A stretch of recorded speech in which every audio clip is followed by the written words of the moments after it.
C'est la chambre droite au but avec nos amis de Slogar Jury Conseil et Stéphane Slogar. Ça ne s'invente pas. Il y a comme un concept là, à partir du nom de l'entreprise. Comment ça va, mon ami? Ça va super bien, toi-même? Excellent. Je rappelle que cet homme est ton architecte si tu es opprimé, assuré, blessé et un peu hypothéqué, au sens propre comme au sens figuré. Tabaslac, ça roule les Et en veines. feu, hein? Mais cet homme n'est pas un avocat, comme ce balado que tu écoutes vise à informer, vulgariser sur les notions générales. Ce n'est pas ici un avis juridique à proprement dit, puis ça ne remplace pas non plus une consultation personnalisée avec un avocat. Pourquoi? Parce que chaque situation est différente, évidemment. Puis pour obtenir un conseil qui est vraiment adapté à votre situation, on vous invite à consulter un avocat et lui, il connaît les meilleurs. Elles sont à son service chez Slogar Jury Conseil. Cela étant dit, on parle de la CNESST aujourd'hui.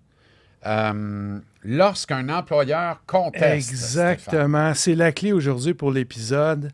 Quand l'employeur conteste, souvent nos travailleurs et travailleuses accidentés se demandent pourquoi. Qu'est-ce qui se passe? Qu'est-ce qui est alentour de ça? Donc, c'est ça qu'on va regarder aujourd'hui ensemble. OK. Bon, il y a 3 messages clés à retenir d'emblée. Oui. D'abord, la CNESST a 2 catégories de clients Exact. aux intérêts distincts qui sont... Ça, c'est vraiment intéressant. Le travailleur accidenté et l'employeur. Donc, il ne faut pas oublier que l'employeur, c'est un client aussi.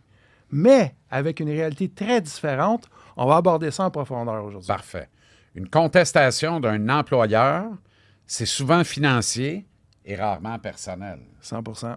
OK. Exactement. Et la protection des intérêts du travailleur, ça vise d'abord à préserver ses droits qui sont déjà reconnus. Oui, exactement. Puis si on veut rentrer directement dans le sujet, je peux dire que le travailleur accidenté, il est protégé par la loi des accidents de travail et maladies professionnelles. La LATMP.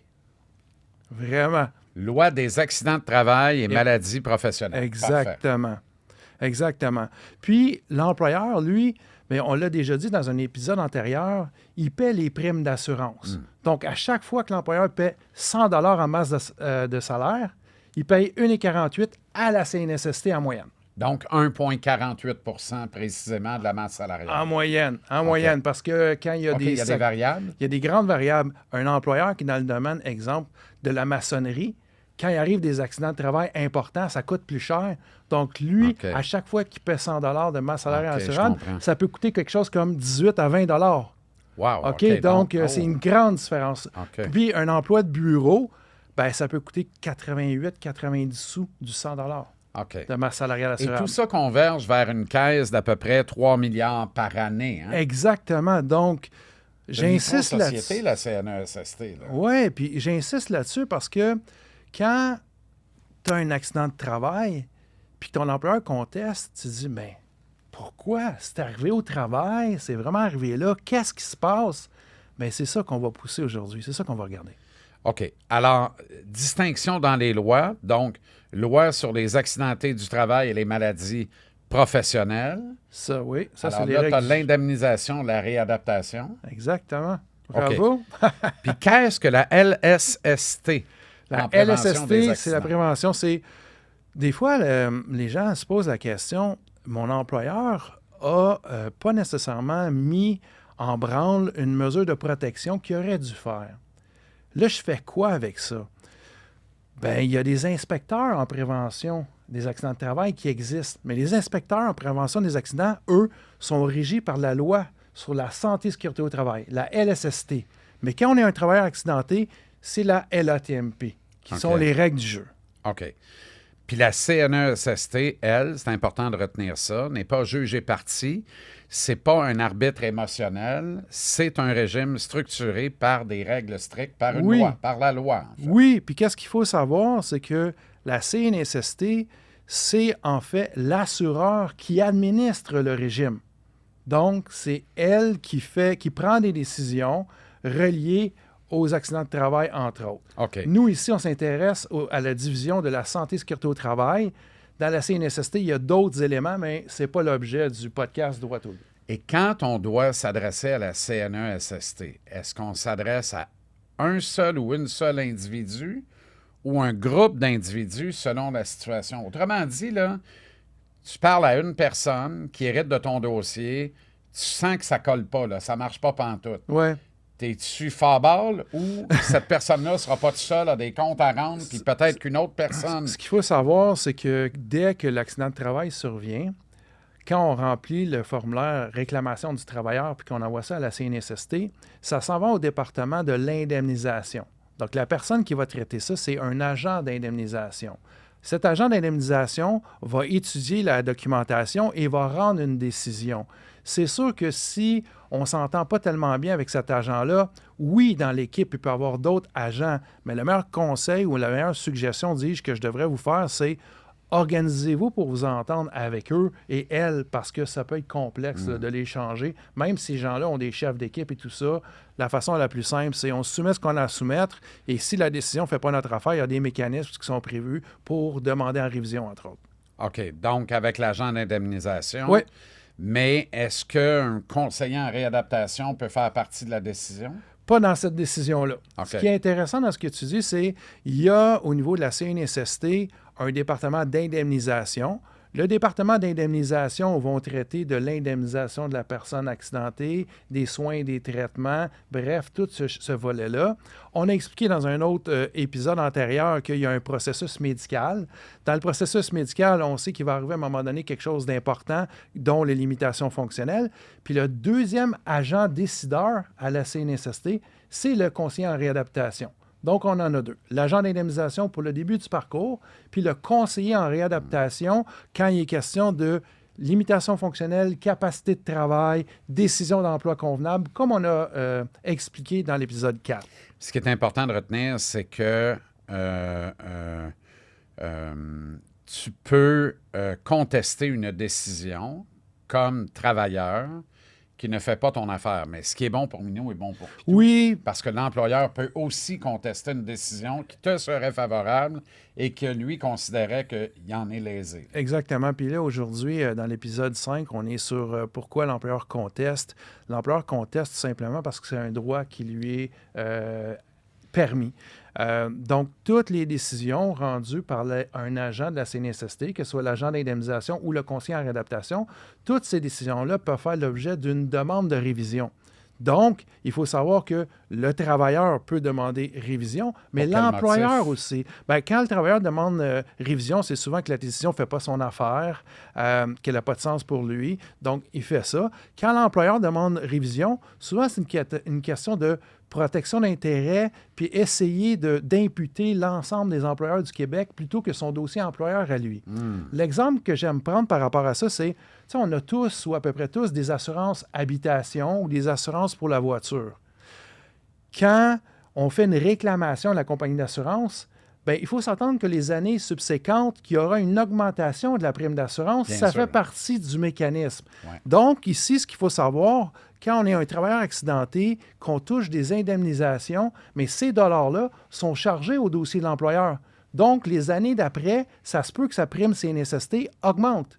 Donc, c'est sûr que l'employeur va faire comme le travailleur de temps en temps, protéger ses intérêts. Puis ce qu'il faut savoir, c'est que les employeurs, tout comme les travailleurs, sont aussi représentés par des avocats, des conseillers en gestion de dossier, des gestionnaires de ce qu'on appelle une mutuelle de prévention. On ne va pas aller trop dans le détail là-dessus, mais disons que l'employeur, tout comme les travailleurs, peuvent faire protéger leurs intérêts par des représentants. OK. Puis contester une décision, ça ne veut pas dire contester la blessure. Ça, c'est important de retenir ça. C'est fondamental. C'est fondamental parce que, je donne un exemple, quelqu'un qui travaille dans une manufacture, sur une chaîne de montage, il se blesse. L'employeur, c'est pas le superviseur immédiat là, qui s'assure que ça fonctionne bien. L'employeur, dans ce cas ici, ça va être le gestionnaire RH, le gestionnaire des dossiers santé et sécurité au travail, puis il ne connaîtra probablement même pas le travailleur à qui c'est arrivé, mais pour fin de protection des intérêts de l'employeur, va demander la révision de cette décision-là. OK. Puis souvent, les travailleurs me disent, bien là, ça fait 20 ans de ma vie que je travaille pour lui, j'ai tout donné, j'ai fait des heures supplémentaires, j'en ai donné ma santé. Là, il me conteste, là, il le prend personnel. Donc, pourquoi cet épisode-ci est important, c'est qu'il ne faut pas prendre ça personnel. C'est une business pour l'employeur. Donc, ça n'a rien à voir avec Jean-Guy sur la ligne de montage qui s'est blessé. Là. Rien. OK. Quand l'employeur conteste, Oui. c'est quoi les motifs les plus fréquents? Bien, c'est vraiment l'aspect financier ou le doute quant à la survenance de la situation, mais il y a un principe qui est, en cas de doute, pour respecter le délai légal, je vais demander révision de la décision, puis après ça, si tout est OK, je vais me désister. Donc, les employeurs utilisent cette stratégie-là. Mais moi, j'insiste, c'est important. Un peu, là, quelque part. Oui, puis c'est un peu forcé par la loi des accidents de travail et maladies professionnelles parce que quand le travailleur peut contester, que l'employeur peut contester, puis qu'il y a des délais légaux à respecter, c'est pas le temps nécessairement de faire une étude exhaustive de la situation pendant des semaines et des semaines et des semaines. Il y a un nombre de jours pour demander la révision. Donc, ils contestent, ils demandent la révision, puis après ça, ils regarderont ça. OK. Maintenant, on va parler de la protection plus succinctement là, des intérêts du travailleur accidenté. Concrètement, Qu'est-ce que c'est ça? OK. Bien, souvent, l'assureur, CNSST, accepte la réclamation. L'employeur, de son côté, il peut contester ou pas la décision.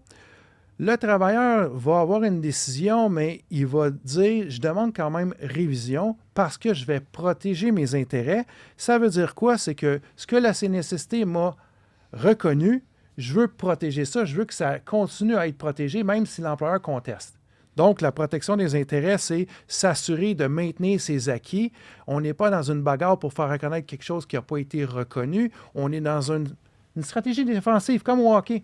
Dans certaines situations, là, il faut que tu joues défensif. Donc, c'est un peu ça. Tu ne pas nécessairement pour en scorer un, non. Pour en avoir plus. Non.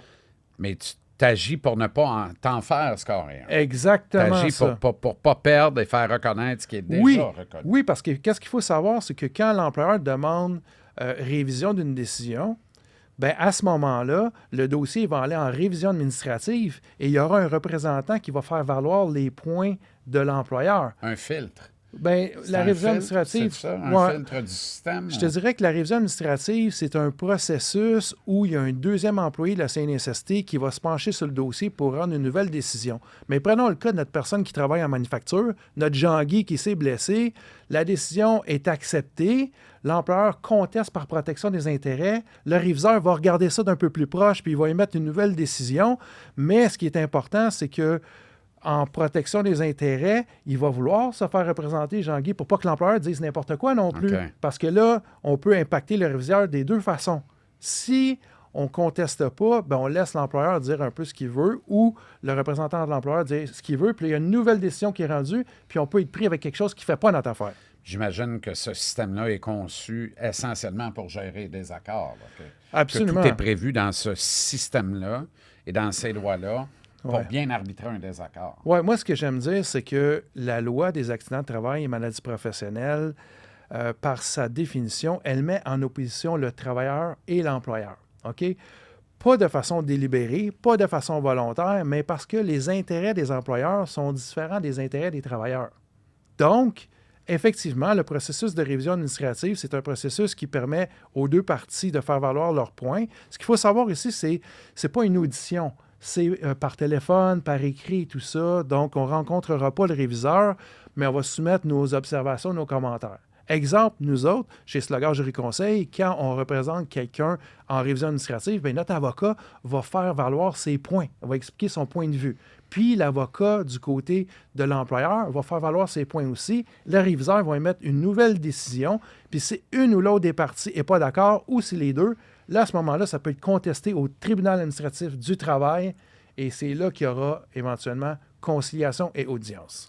Parlons des impacts humains du conflit juridique, Stéphane. Oui, écoute, c'est un point majeur. Je te dirais que je pense que c'est vraiment normal que quand tu es un travailleur accidenté, que tu donnes ta vie, ta santé, ta force de travail pendant 5 ans, 10 ans, 15 ans, 20 ans, qu'il arrive un accident, puis que tu sais que l'accident s'est produit, puis que là, pour des raisons autres, l'employeur conteste une décision, bien, ça vient brasser un peu, malgré nous, des choses. On se demande s'il y a de la loyauté dans ça, on se demande s'il y a de la reconnaissance dans ça.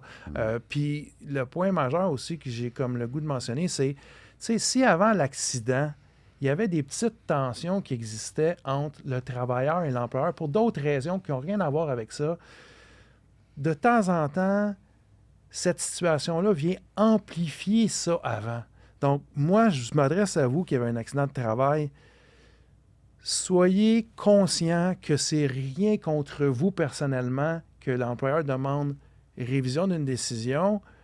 Soyez conscient que la CNSST, si elle a accepté votre réclamation, vous êtes protégé, mais faites-vous aussi représenter pour protéger vos intérêts. Mais c'est difficile de partager ça. Nous, ça va bien, on est dans un podcast, on jase entre nous deux, on n'est pas affligé de blessures, rien. Non, mais c'est ça.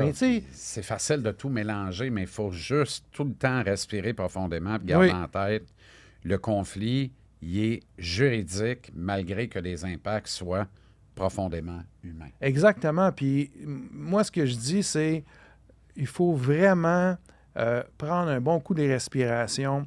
Il faut vraiment s'en remettre à sa sagesse, à sa résilience. Puis si on n'en a pas, bien, se faire accompagner pour comprendre. L'employeur a des intérêts qui sont autres. C'est prévu dans la loi. C'est son privilège de faire ça. C'est pas contre vous, mais il a le droit de le faire. Ça peut être immoral, éthique, non éthique ou autre dans les yeux ou la perception du travailleur accidenté, mais c'est permis par la loi. Épisode nécessaire encore cette semaine parce qu'en conclusion, ce qu'il faut retenir, c'est que mieux comprendre les règles du jeu permet de traverser un processus laborieux avec plus de clarté, plus de calme et l'esprit plus en paix. Oui, parce que je te dirais que quand on n'est pas calme, on n'est pas le mieux placé et le mieux disposé pour prendre une bonne décision. De temps en temps, quand on n'est pas calme, on va dire des mots qui vont dépasser un peu notre esprit.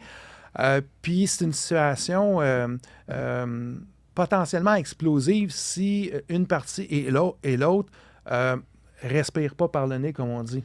De là l'importance d'être bien représenté. Laissez l'équipe de Slogar Jury Conseil aller pour vous droit au but. Droit au but avec Slogar. Salut. Salut.